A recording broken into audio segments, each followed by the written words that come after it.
नमस्कार, मैं रुस्तम सिंह राणा और आप देख रहे हैं थारू समाचार।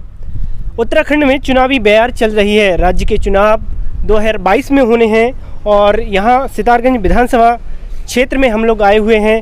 हमारे साथ मौजूद हैं नारायण पाल जी। सर, सबसे पहले तो आपका स्वागत है थारू समाचार में। जी धन्यवाद, आपका भी स्वागत है जो आप आए मेरे पास। जी सर, सबसे पहला मेरा सवाल होगा आपसे, यहाँ पर चेहरा कौन होगा सितारगंज में? देखो, ये भारतीय राष्ट्रीय कांग्रेस है और ये बहुत बड़ा दल है। बहुत सारे लोग टिकट मांगते हैं और हम हमेशा की एक स्वतंत्र इकाई भी है कि कोई भी टिकट मांग सकता है। पार्टी हाईकमान को तय करना है और मैं भी चुनाव लड़ने का इच्छुक हूँ। तो बस अभी कोई नाम तो तय नहीं है, लेकिन सभी लोग अपने अपने तरीके से लगे होंगे। मैं भी लगा हूँ, सिर्फ इतना कह सकता हूँ मैं अभी। सर, आप जैसे कि जा रहे होंगे, क्षेत्र में जा रहे होंगे, किन किन मुद्दों को लेकर आप जनता के बीच जा रहे हैं? देखो, ये बात सही है कि थारू समाज का जो है वो बहुत ज़्यादा थारू समाज की तरक्की तो हो नहीं पाई है और कुछ लोग अगर उनकी तरक्की भी हो गई है तो उनने दूसरे को बहुत ज़्यादा प्रोत्साहित नहीं किया है। आज मैं आपका जो ये चैनल है उसे देखकर आज मुझे बहुत ज़्यादा प्रसन्नता हुई।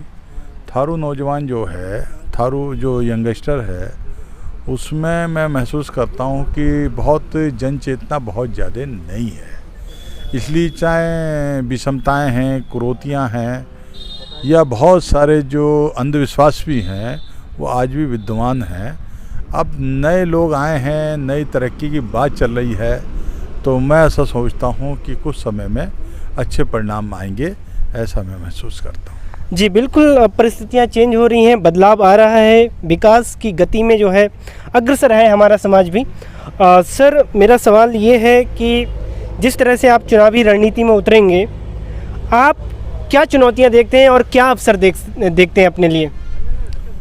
नहीं, हम 10 साल विधायक रहे हैं नानकपत्ता और सितारगंज के शक्ति फार्म के। लोग जानते हैं कि हमने खूब काम किया है और बहुजन समाज पार्टी का मैं विधायक था। खूब काम किया हमने और थारू समाज से हमारे रिश्ते नाते भी रहे क्योंकि सुरक्षित सीट से आया था मैं। तो मेरे बहुत ही अभिन्न साथी हैं और मैंने बहुत जो भी हो सकता था वो किया, लेकिन बहुत नाकाफ़ी है, ज़्यादा नहीं है। अभी देखा कि माननीय तिवारी जी ने थारू परिषद का एक ऑफिस सभागार बनाया खटीमा में और आरक्षण सीट होने की वजह से गोपाल सिंह राणा यहाँ विधायक भी बने, चेयरमैन भी बने। अभी प्रेम सिंह राणा हैं, वो भी हैं, ब्लॉक प्रमुख तो कई लोग बने। लेकिन मैं भी 10 साल विधायक रहा, लेकिन मुझे बिल्कुल भी ऐसा लगता है कि बहुत डेवलपमेंट नहीं हुआ, विकास नहीं हुआ।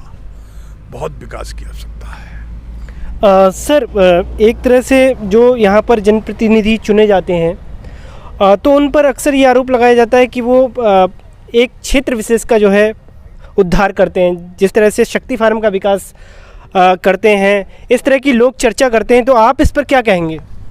शक्ति फार्म की स्थिति तो बड़ी दयनीय है।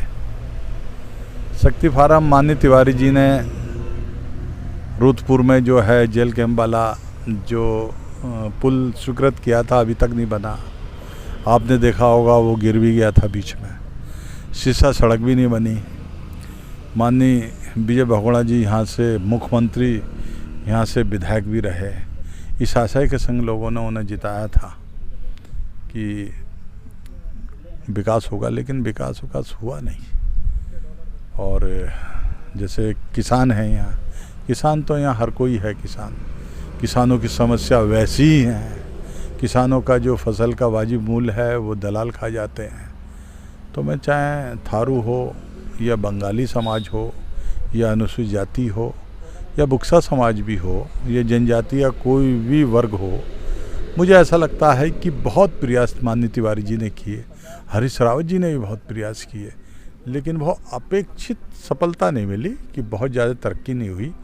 और मैं भी 10 साल विधायक रहा हूँ, तो मुझे ऐसा लगता है कि बहुत ज़्यादा काम करने की आवश्यकता है। सर, जैसे कि राज्य में एक जो चुनाव का विषय बिजली को बहुत ही ज़्यादा बनाया जा रहा है, जिस तरह से पार्टियां जो हैं, चाहे वो कांग्रेस हो, चाहे वो भाजपा हो, चाहे वो आम आदमी पार्टी हो, वो फ्री देने का वादा कर रही हैं और उनकी अलग अलग यूनिट्स हैं।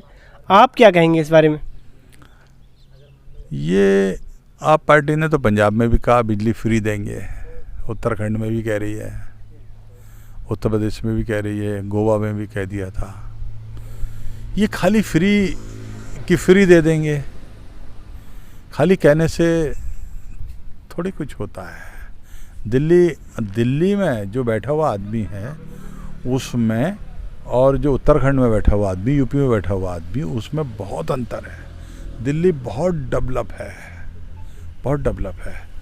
अरे यहाँ देखो ना, पहाड़ के सुदूर क्षेत्रों में देखो कि अगर कोई एक्सीडेंट होता है या कोई माता बहन जो है, अगर उसकी डिलीवरी का है तो 50 किलोमीटर दूर चारपाई पे डाल के ले आते हैं लोग पैदल। तो बहुत दिक्कतें हैं पहाड़ों में। उत्तराखंड राज्य बना, लोगों ने इसकी लड़ाई लड़ी, तो उसमें खडीमा का भी बड़ा योगदान है, सिद्धार्थगंज, सब जगह का योगदान है। लेकिन क्या हम ऐसा महसूस करते हैं कि अपेक्षित जो उत्तराखंड राज्य बनने के बाद यहाँ चीज़ें होनी चाहिए थी, हुई? हाँ, नेता जरूर पैदा हुए, ठेकेदार जरूर पैदा हुए, अधिकारियों ने बंदरबाट की, क्योंकि एक मद होता है ना एक स्टेट का, तो उसमें बहुत पैसा आता है। जब यूपी के साथ थे तो इतना पैसा नहीं आता, तब तो बहुत पैसा आता है। 2 कमिश्नर चला देते थे इस प्रदेश को, एक गढ़वाल, एक कुमाऊं, और अब फौज हो गई है, 20,000 कर्मचारी हो गए हैं, लाखों की संख्या में हो सकता है सब मिला के तंत्र।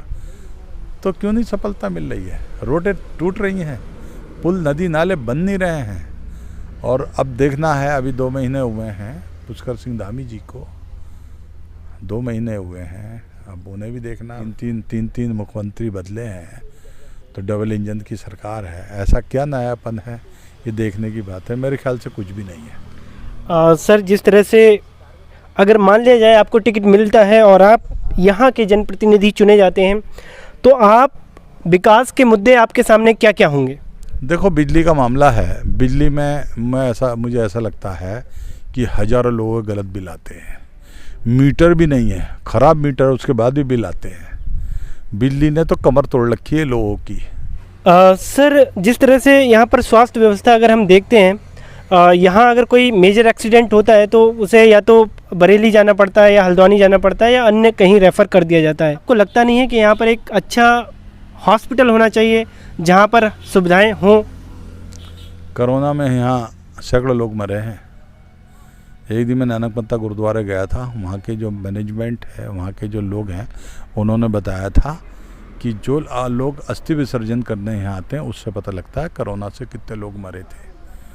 ये जो शक्ति भारा में सिद्धार्थगंज है, नानकमत्ता है, नानकमत्ता में आपको याद होगा कोविड सेंटर बनाने की बात की थी मैंने, कुछ भी नहीं हुआ, कुछ भी, ना सिद्धार्थगंज में, ना नानकमत्ता में, शक्ति भारम में, ना खटीमा में।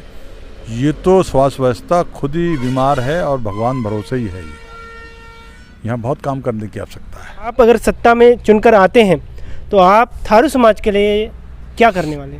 देखो, मैं जो हूँ, मैं सबसे ज़्यादा कभी भी कहीं जाता हूँ तो थारू समाज को देख के मेरे मन में बड़ी व्यथा होती है। हमने बहुत काम किया, बहुत लोगों को एडमिशन कराया, किसी का कहीं एडमिशन। हम सोचते हैं कि अंबेडकर जी ने कहा था कि संघर्ष, संगठन और शिक्षा, ये प्रवृत्ति डालनी चाहिए। वहाँ राजनीतिक काम की ज़रूरत नहीं है, सोशल मूवमेंट पे काम करने की ज़रूरत है। जो यहाँ के जनप्रतिनिधि बने हैं, 1-2 था, वो जनप्रतिनिधि वो ठेकेदार हैं, बिल्कुल हर तरीके से शोषण कर रहे हैं, थारू होकर शोषण कर रहे हैं वो लोग। तो इस पे बहुत ज़्यादा काम करने की ज़रूरत है। और मुझे आप जैसे नौजवानों को देखकर ऐसा लगा कि शायद थारू समाज की चीज़ें आगे बढ़ेंगी, क्योंकि आपको देखकर मुझे सही में ऐसा लग रहा है। आज पहली बार मैं देख रहा हूँ कि थारू समाज का कोई भी कम्युनिकेशन और सोशल मीडिया का कोई ग्रुप है। अभी आपने बताया कि इसमें 3,000 लोग जुड़े हैं, तो अगर हमारी बात 3,000 लोगों में जा रही है तो हम इसे अच्छी बात मानते हैं और थारू समाज के प्रति आपकी चिंता अगर लोगों में जा रही है, अगर 10, 20, 30, 50 लोग भी अगर इससे प्रोत्साहित होते हैं, उन्हें लगता है कि हमें तरक्की का रास्ता पकड़ना चाहिए, तो नेताओं के भरोसे कुछ नहीं होगा। सोशल मूवमेंट के लोग ज़्यादा अच्छा काम कर सकते हैं। नेता तो कर ही रहे हैं, जाने कब से कर रहे हैं।